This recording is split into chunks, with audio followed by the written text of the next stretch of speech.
everyone, welcome back to Caprine Cottage. My name is Anne and I'm coming to you from my kitchen in the Finger Lakes region of upstate New York. So hi everybody, I'm sorry we missed a week. Yeah, last week was like unbearably hot. We were in like the 90s Fahrenheit. I'm not sure what the conversion is, but it was very hot, incredibly high humidity. And so I was unable to turn off the air conditioning and the fans and things like that to film. I couldn't do it. So thank you for bearing with me. But today's just going to be a really fun video. I hope you guys are looking forward to it. I think we can finally officially say we've hit 1,000 subs permanently. Woohoo! I've sort of been holding my breath thinking maybe many of you will leave in droves or something, but it seems like we're sticking around here. So thank you so much. I really appreciate that. And so as a kind of little celebration video for that, I decided to do a Q&A. Some of you very kindly left me some questions. So I have them written down over here so that I can read them off and not forget what they are. And then also I would like for all of you to stick around to the end because I have a very exciting giveaway that I'm going to be hosting. And all of the details about that will be at the end of the video.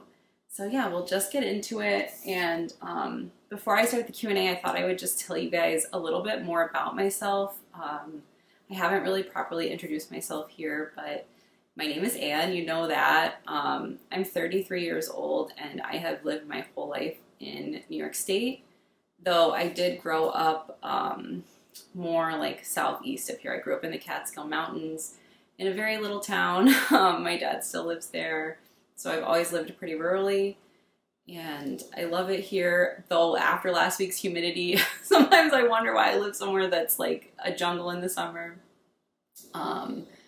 Yeah, I grew up, my dad owns a small business, and my mom, when I was a child, worked as a graphic designer, and then she also had a small business. She had an antique store for a while, and Then she did some other jobs. And then finally, when I was 17, we moved to the Finger Lakes region. So I finished high school here, and then I did go to community college for, I think, 1 year, like 2 semesters. And then I just, I dropped out of school, some kind of mental health stuff going on. And then I just started living my life. I guess I have definitely taken the path less traveled. I've lived a very varied kind of life. I feel like I've lived my life to the fullest up until this point, and now things have really settled down for me, and it's very consistent.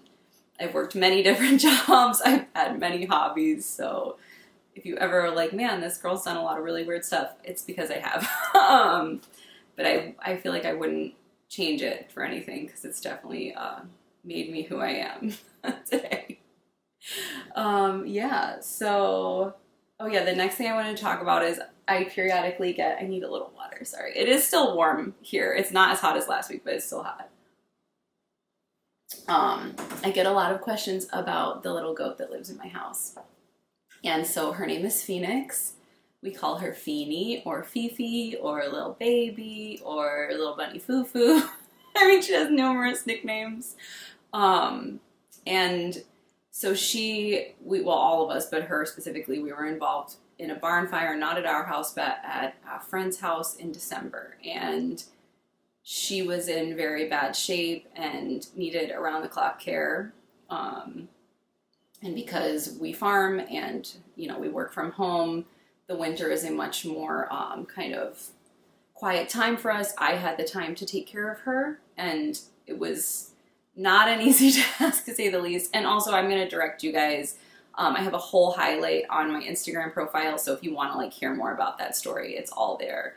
But that's why she lives in the house. She is a burn victim, a burn survivor, and she has made a truly miraculous recovery. I've worked very, very closely with the large animal vets at Cornell University, and I'm beyond grateful for their expertise and help because I don't think we would have gotten through it without them. But yeah, that's why she's in the house. I don't recommend you keep a goat in the house necessarily. I probably wouldn't if it weren't for these extenuating circumstances. I mean, she's great. I love her so much, and we're very deeply bonded, but she is a chaos demon. So that's a little bit more about her, because I know people are like, wait, why is she in the house? What's going on? Why is she walking on a leash? And that's why. But then I'm going to now get to your questions. So there is one about goats, so I think that I am going to answer that one first, and it is from Xena Knitting Beans, and she says, tell us about your goats. How many do you have? How did you get into having goats? And some more info about where you live. So I have 7 goats. There are 6 that live outside in the barn like normal goats, and 1 that lives in the house. Of the 6 that live outside, we have our mom goat, who is our first goat, and then her 3 babies, and then 2 other goats. And so how did we get into having goats? They were like rescues, essentially. I, before having goats, didn't really know anything about them or feel a deep connection to them. I obviously wanted sheep or some kind of fiber animal. And then in February of 2020, I got a phone call from my dad, and he was like, hey, I know this guy who's trying to rehome a goat. She's first freshener, fresh in milk. Do you want her? And this was right before pandemic shutdown really happened. And we were like, yeah, it's February. Like, of course we want a goat. So we drove 3 hours to pick her up, and that's Isabella. I'm going to try, maybe I'll put pictures of them if I have time. We went to pick her up, and we drove her home. I milked her for the first time in the back of Caleb's parents' van at a gas station. So that was an ordeal. And then that May, someone we know was also trying to rehome some goats, and we took 2 of them, and that's Wayne and Garth, and they are Nigerian dwarfs. They're little, and they are disbudded, so they don't have horns. Oh yeah, Isabella is some kind of alpine cross, so she's a dairy goat, full-size dairy goat. So then we had those guys for, almost the whole year. And so then in October, we bred Isabella again because we wanted to keep having milk. And that spring, that March, she had 3 babies, so March of 2021. And her babies are Bridget, who looks almost exactly like her, but miniature, and then Lou and Angus, the 2 boys. And Lou also looks a lot like his mom, and then Angus is brown. And their dad was a goat of our friends who is a Nigerian dwarf, so they are considered like mini alpines, her babies. Obviously no papers, they're just kind of nuts. But yeah, that's sort of how we got into goats. It was completely by chance, but then it has become like one of my most fulfilling things I've ever done in my life. I feel deeply, deeply connected to goats as, like non-human people. Like, I feel very, very connected to them. I think they're incredibly intelligent and sort of get a bad rap because they are free thinkers. They're very headstrong and, have free will. But yeah, so that's pretty much everything about the goats. We no longer milk Isabella. I just decided that I didn't want to go deeper down the hole of having dairy goats. I didn't want a whole herd of them. And over time, I do hope to add Angora goats, like fiber goats, to my herd. It's just been kind of like a financial thing. And then we got Phoenix. Like, I was going to buy Angoras this spring, but then we got Phoenix. So all of my time has been going into rehabilitating her and taking care of her. And then so a little bit more information about where I live. So the Finger Lakes is a region in sort of central New York, central middle New York. Like, we're not really upstate. We're not western New York. You can see it on a map, and they're called Fifth Finger Lakes. It's a series of lakes, and they are long and skinny like fingers. And here we are definitely known for like agriculture. It used to be huge dairy country. That is sort of diminishing as dairy becomes less popular in our culture, which I'm not going to get into that here. But so it's definitely a big dairy country. It's also wine country. There's a huge amount of vineyards along the lakes, so that's another sort of commodity we're definitely known for here, and it's just a really beautiful area. Oh yeah, some other big things, obviously, there's Cornell University, Ithaca College, there's Wells College, I think that's still a thing. So yeah, there's like a lot of kind of like universities here. can't really think. Oh, also, like, especially local to me, like within an hour, there's a huge amount of state parks. So we have a lot of gorges and waterfalls. That's definitely a huge thing here. And as a local, you sort of become desensitized to it, but then you take the time to, go to a park and hike and all of that. You're like, wow, it is absolutely beautiful here. And, there's lots of swimming. All of the lakes you can go, if you have a boat, you can take your boat on the lake, or there are like chartered boats you can go on. My parents, well, my mom and her partner, they had a sailboat for a long time, but as they've gotten older, we sold that. But that was a good time while it was happening. Yeah, so it's definitely like a outdoors kind of place, I guess, is a good way to describe it. I guess the next question I will go into is from Wild Dog Mountain 6157, and she asks, how long have you been in the fiber arts gig, for example, like weaving, crochet, knitting, etc.? What craft did you start with? What one do you enjoy the most? And what made you interested in fiber arts? So I have been involved in fiber arts to some extent since I was a small child. I feel like I learned to knit before the age of 10. I'm not totally sure. I could ask my mom if she watches this. She'll be like, it was at this time.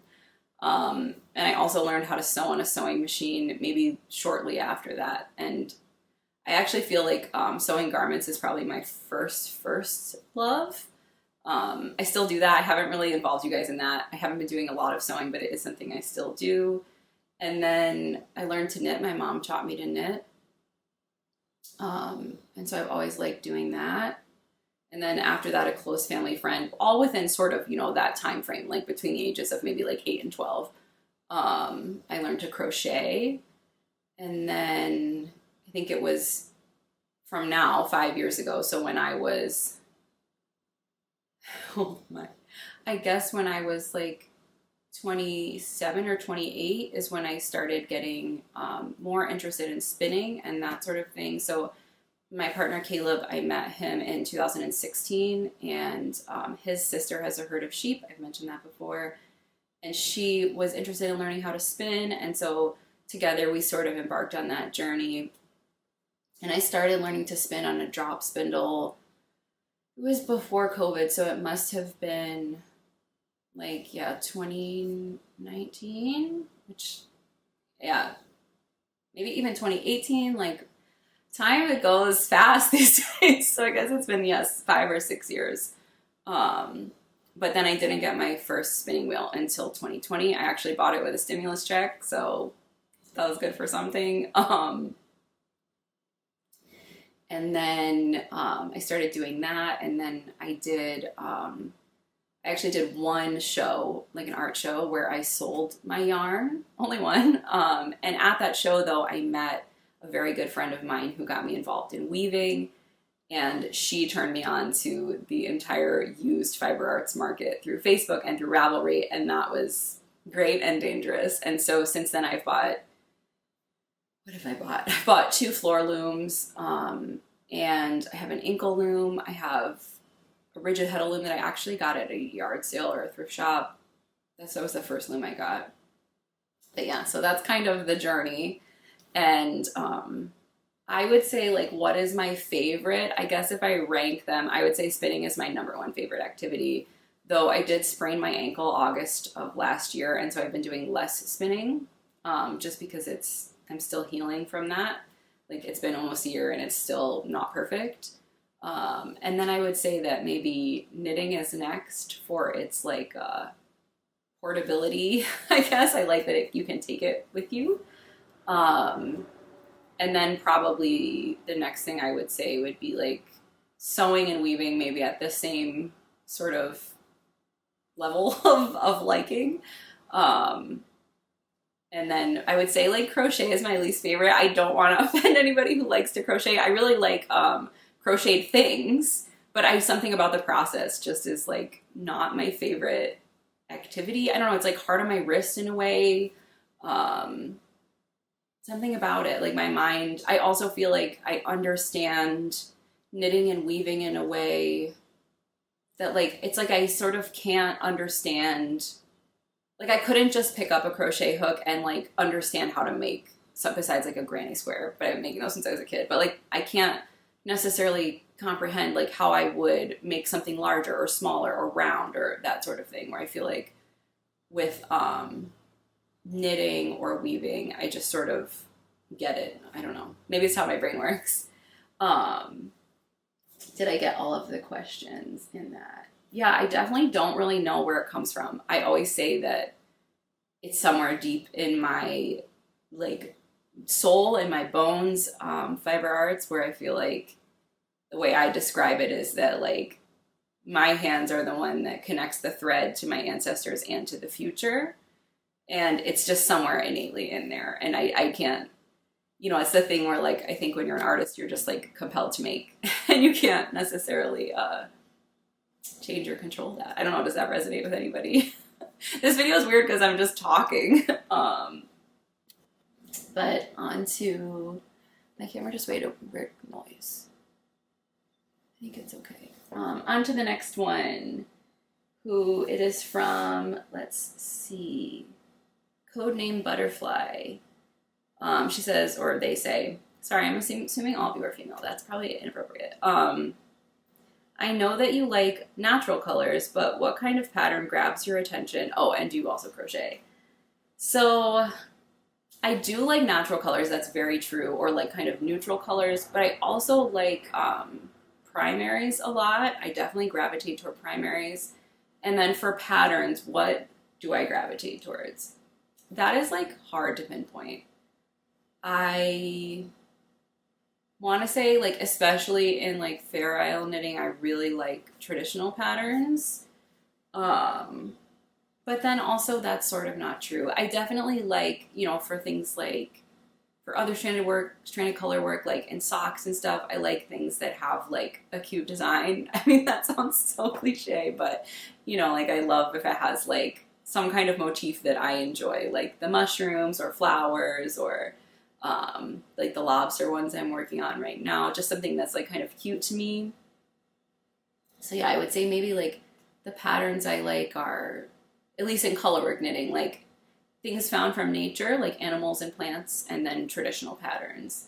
As for like pattern shapes that I like, I obviously love a crop. So like anything top-wise, I'm gonna make it cropped. I don't know really what else. It's sort of hard. I feel like I'm just like compelled to certain things and that it is what it is, which is sort of a non-answer, sorry. But even I don't know how to pinpoint that for myself, I guess. And I think I wrote one. Oh, and then about the crocheting. Yes, I do know how to crochet. I just don't do it very often. The next one is from Dorothy. I don't think I've written down her username properly, so hi, Dorothy. And then her question is, how long have you lived in upstate New York, and have you ever visited the Midwest? So, as I said before, I've lived here my whole life. I moved to the Finger Lakes region in 2008. And then, have I ever visited the Midwest? Yes, once. I went to Wisconsin one time to visit a friend's family for Christmas. And that's pretty much the only time I've been to the Midwest. I've definitely driven, I don't really know, like, this sounds like such an East Coast thing, but like, I don't really know like what constitutes Midwest. Like, does like Ohio, Chicago, that kind of area? Because my aunt lives in Chicago, so I've been there, but not since I was a child. So yeah, I don't know exactly like where that line, where it becomes East to Midwest, I don't know.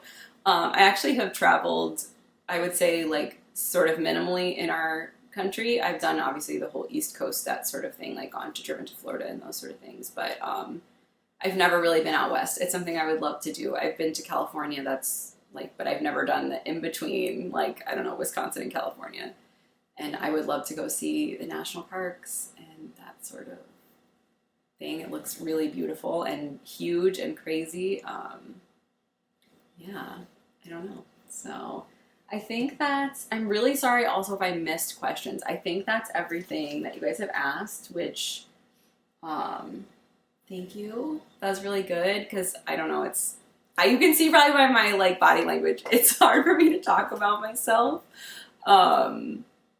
I feel a little awkward about it.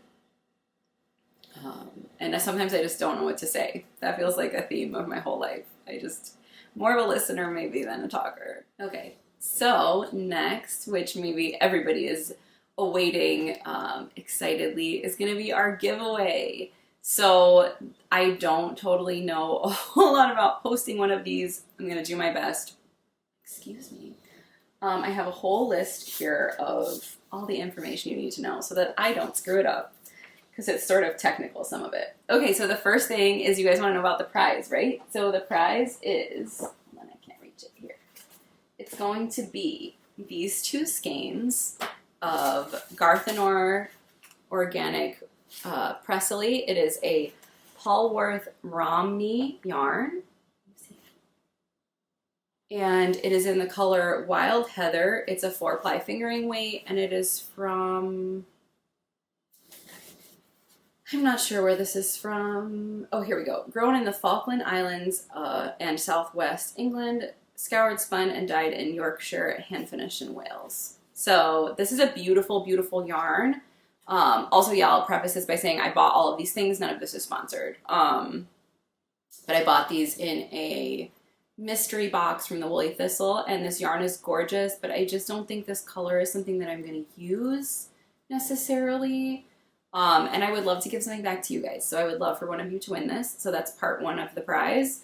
And then part 2 is going to be this issue of Pompom magazine. So this is issue 39, and it is the rhythm issue.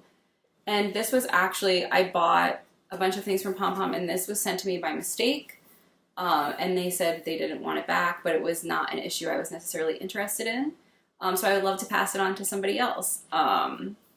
It was sort of like a little snafu with that, but I would rather someone else have it and make maybe some things out of it than it just sort of linger in my home.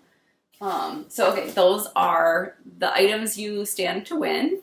And then, okay, so how to enter. What am I talking about? So to enter, all you have to do is be a subscriber. I do ask that you subscribe. And then you need to comment down below on this video, and you can just say hi, or you could tell me like what you might want to make if you won, or like if you know that issue, if there's a pattern that you're really interested in out of there, just tell me something. It doesn't really have to be much. So I have official rules. They will be down below, but I'm going to reiterate them here. Obviously, it's free to enter. There's no payment. The contest is going to begin for you guys, which is today, June 28th at noon, and it will end on July 9th at noon, and I will draw the winners through one of those websites that's a comment picker at that time on July 9th. So that gives you like a week and a half. I film on Tuesdays or Wednesdays, but the video goes live on Friday, so I had to push it like an extra week. So that's why that is like that. You definitely need to have a valid Google or Gmail account to enter. Obviously, if you didn't follow the rules, you'll be disqualified, so please make sure you're subscribed. Please leave a comment. When the time comes, I will announce the winner in the description of this video, and I will also announce it in the upcoming video of that week, which will be on Friday, June 12th. So if you enter, make sure you're either checking this video or watching the next video. And then also I will respond to the winning comment to say here's how you contact me, because you guys have to contact me, and I will put my email address here on the screen so you have it here, but I also will put it in that comment. So you'll have to reach out to me, and then we'll do a little verification where you'll have to edit your comment with a keyword. But also, yeah, if the winner doesn't respond within 1 week, I'll have to pick another one. So yeah, all of the legal stuff will be down below. Also, yeah, this is not affiliated with YouTube in any way, shape, or form. I'm solely responsible for it.